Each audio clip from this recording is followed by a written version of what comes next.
बच्चों उत्तर प्रदेश की merit list आ गई है राउंड 2 के लिए। राउंड 2 काउंसलिंग जो होने जा रही है उसके लिए। तो ये मेरिट लिस्ट होती क्या है, उससे पहले मैं विक्की सिंह और मैं स्वागत करता हूं आपका एसवीपी इंस्टीट्यूट चैनल पर। अगर पहली बार आए हो तो चैनल को सब्सक्राइब करके जाना, अगर वीडियो पसंद आए तो, और चैनल को सब्सक्राइब के साथ साथ वीडियो को लाइक भी कर देना। चलो, तो बेटा जो मेरिट लिस्ट होती है इसका मतलब होता है कि कितने बच्चे रजिस्टर्ड हैं, कितने बच्चों ने रजिस्ट्रेशन फॉर्म फिल किया है for the round 2 counselling, that is it.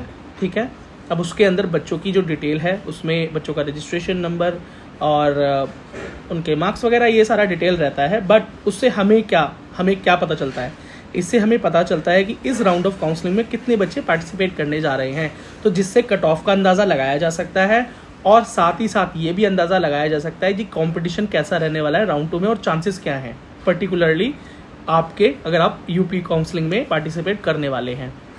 Government colleges के अलावा जो बच्चे प्राइवेट यूनिवर्सिटीज़ या प्राइवेट मेडिकल कॉलेजेस में एडमिशन लेना चाहते हैं, तो यूपी तो एक ओपन स्टेट है, तो उसके अंदर भारत के दूसरे स्टेट्स के बच्चे भी पार्टिसिपेट करते हैं, क्योंकि उत्तर प्रदेश के अंदर अच्छी खासी एमबीबीएस की प्राइवेट मेडिकल सीट्स जो हैं वो भी प्रोवाइड की जाती हैं, बीडीएस की भी।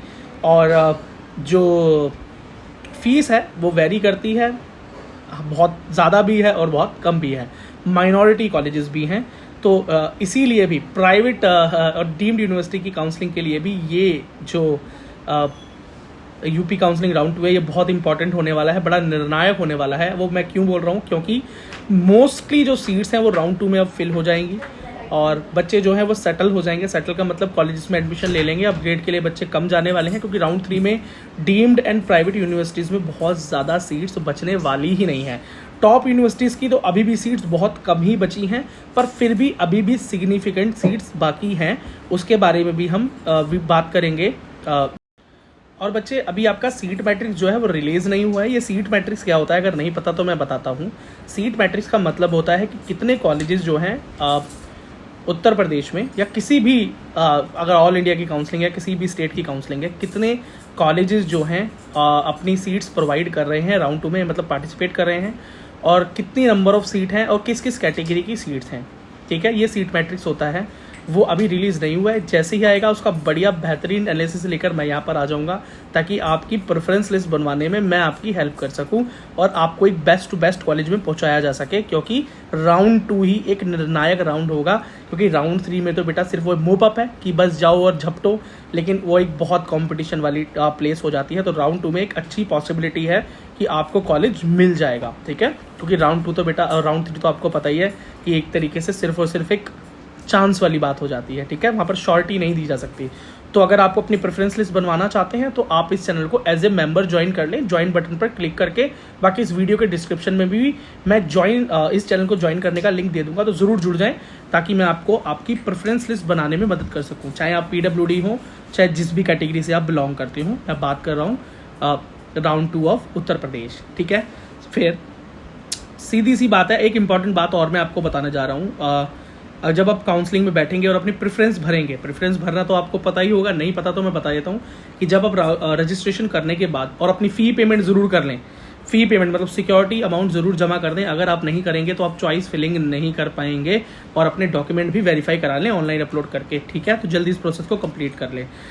तो जब आप अपनी चॉइसेस भर लेते हैं, मतलब अपने जो कॉलेजेस आपको चाहिए वो आप लगा लेते हैं लाइन से, और उसके बाद वहाँ पर लॉक का ऑप्शन आता है चॉइस का। तो लॉक का जब ऑप्शन आए तो ज़रूर लॉक कर दें चॉइस। क्यों? ऑल इंडिया में राउंड 1 में भी राउंड 2 में भी बहुत ऐसे बच्चे थे जिन्होंने अपनी चॉइसेस को लॉक नहीं किया। वजह बहुत सारी थी, भूल गए, सो गए, नेट नहीं चल रहा था, हमारे पास पीसी नहीं है, और इंटरनेट स्पीड बहुत स्लो थी, बहुत सारे वजह उन्होंने बताई। लेकिन उत्तर प्रदेश में ये गलती मत करना, यहाँ पर ऑटो लॉक नहीं होता। ऑल इंडिया में तो लॉक करो मत करो, सेव है तो वो अपने आप ही ऑटो लॉक हो जाती है और आपका रिजल्ट आ जाता है। बट उत्तर प्रदेश में ये ऑप्शन आपको नहीं मिलेगा, याद रखना, बहुत बड़ी गलती होगी। तो choice locking is very very important.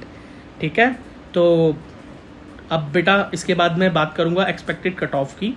तो बेटा अगर आप ओपन कैटेगरी से हैं, अदर कैटेगरी से, जनरल कैटेगरी से हैं तो 27,000, और OBC से हैं तो 27,500, 27,500, और EWS से हैं तो 28,000 मतलब 28,000, SC से हैं तो बेटा 1,08,500 और ST से हैं तो 5 लाख तक भी पहुंच जाएगा ये कट ऑफ, 5,80,000 समथिंग।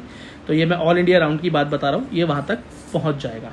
अब जो बच्चे प्राइवेट यूनिवर्सिटीज़ में एडमिशन लेना चाहते हैं, चाहे वो उत्तर प्रदेश से हैं चाहे वो उत्तर प्रदेश के बाहर से हैं, उनके लिए भी एक वीडियो अभी इसी के तुरंत बाद लेकर आ रहा हूँ, जहाँ पर मैं सारी यूनिवर्सिटीज़ की कितनी सीट्स वैकेंट बच गई हैं अभी भी राउंड 2 में जो आने वाली हैं और उनका क्या कट ऑफ था और क्या कट ऑफ रहने वाला है, उसके एक बढ़िया एक वीडियो लेकर आ रहा हूँ। उस वीडियो को ज़रूर देखना ताकि आप अपनी प्रेफरेंस लिस्ट बनाने में उसको कंसीडर कर सकें और बहुत हेल्पफुल होने वाली है वो। चलो, अब वीडियो को अंत तक देखने के लिए धन्यवाद और चैनल को ज्वाइन करना भूलना नहीं अगर आपको पर्सनलाइज लिस्ट चाहिए तो, ठीक है, because this is the matter of your career. Thank you so very much. और कमेंट, लाइक सब कुछ कर दो यार जो कर सकते हो। चलो ठीक है, मिलता हूँ अगली वीडियो।